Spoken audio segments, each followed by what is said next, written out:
What is consciousness? And how can we better understand what our brains are actually doing when they're experiencing consciousness?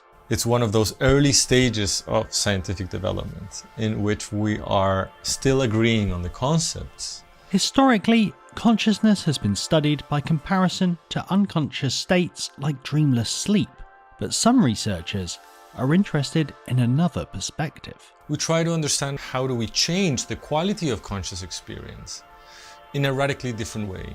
One way to alter consciousness is through the use of psychedelic drugs.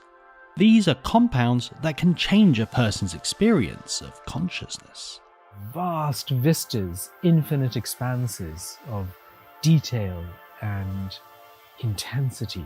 And studying the effects these chemicals have on the brain might be key, not just to unlocking our understanding of how consciousness works, but also to treating some of the problems that can affect our waking lives. What's intriguing is that it appears that there's a wide plethora of possibilities of applications. And that's why we think that psychedelics may be acting at some form of core mechanism.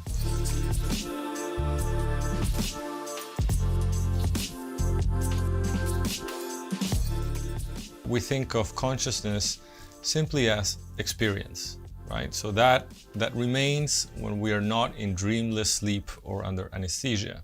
We think that consciousness, in terms of human experience, needs to contemplate also the alteration of consciousness while we are still experiencing something.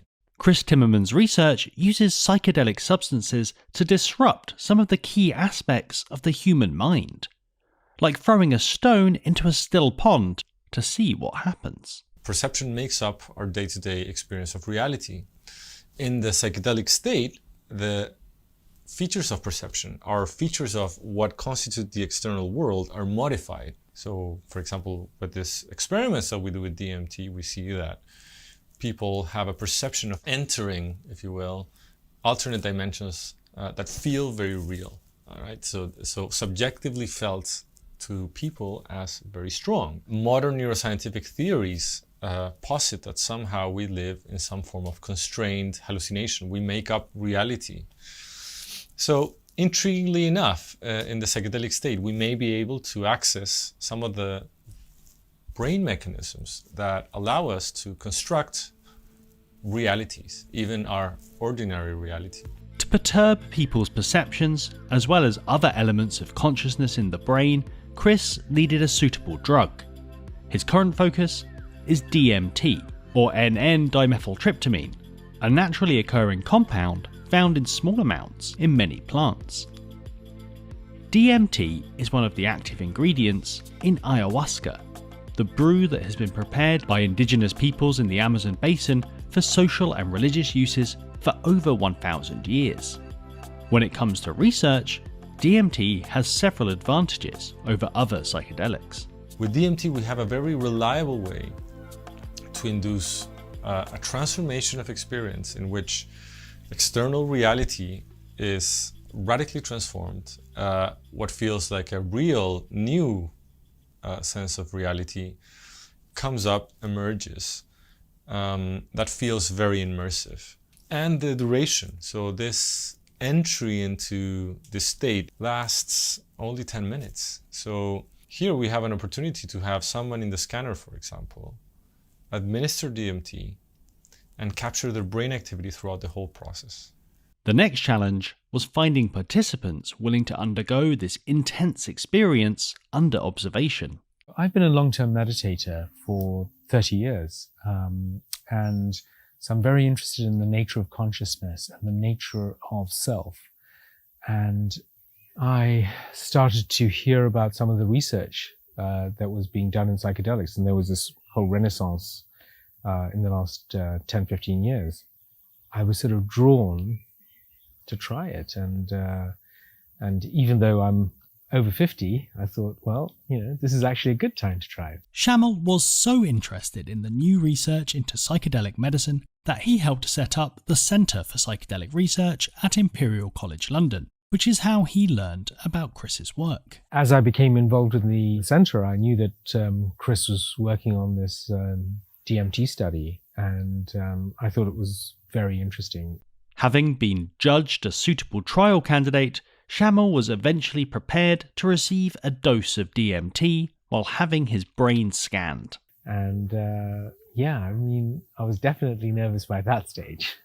We're scanning the person before the drug is injected. We scan them during the injection.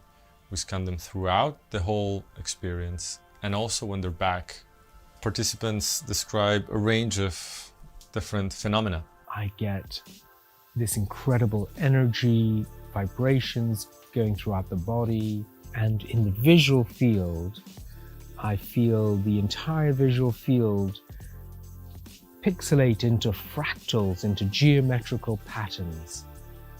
The body kind of dissolves in this enormous rush of energy. You go up into realms,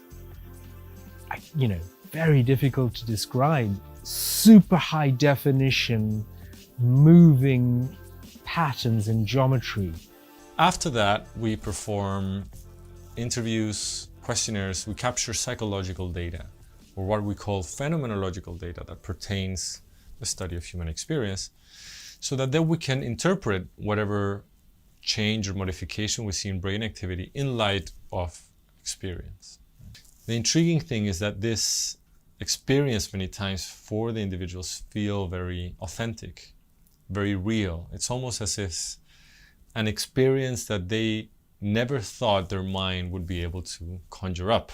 But what do these experiences tell us about how the brain actually processes consciousness? We know that different brain oscillations govern brain functioning, right? And different brain waves are related to different states of consciousness. The electrical activity of our brains can be measured to reveal neural oscillations, the different patterns that emerge as networks of synapses communicate with each other. These brain waves change depending on what our brain is doing. For instance, low-frequency delta waves come to the fore when we sleep, while gamma waves become more pronounced when we're concentrating. Alpha waves normally emerge when we have our eyes closed and dampen down when we open them.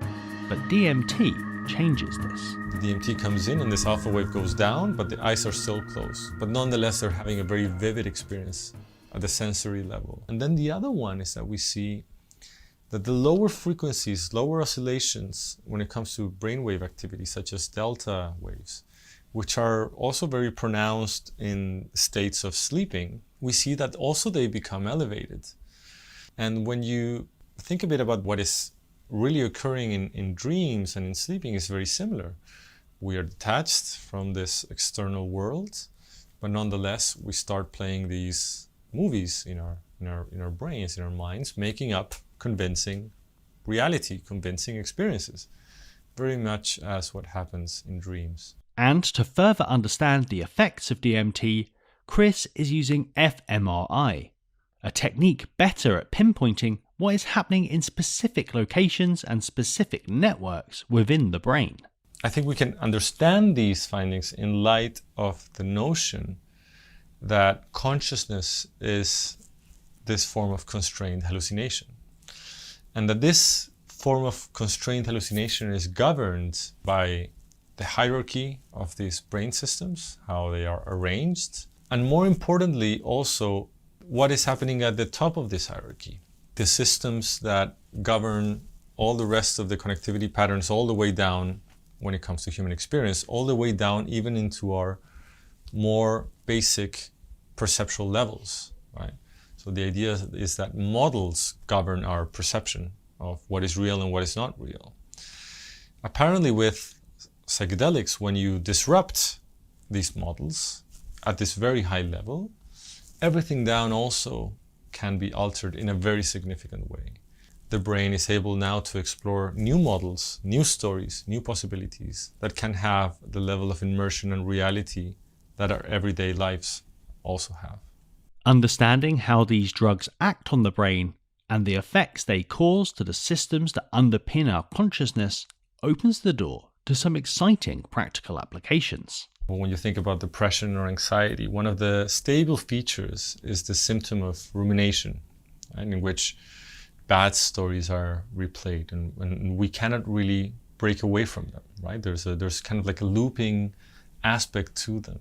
If psychedelics effectively enable the system to more flexibly adapt into different models that may be more healthy, then we could expect that these substances have strong uses when it comes to depression and anxiety, for example, things that have rumination, or other conditions in which the idea of maladaptive models are present.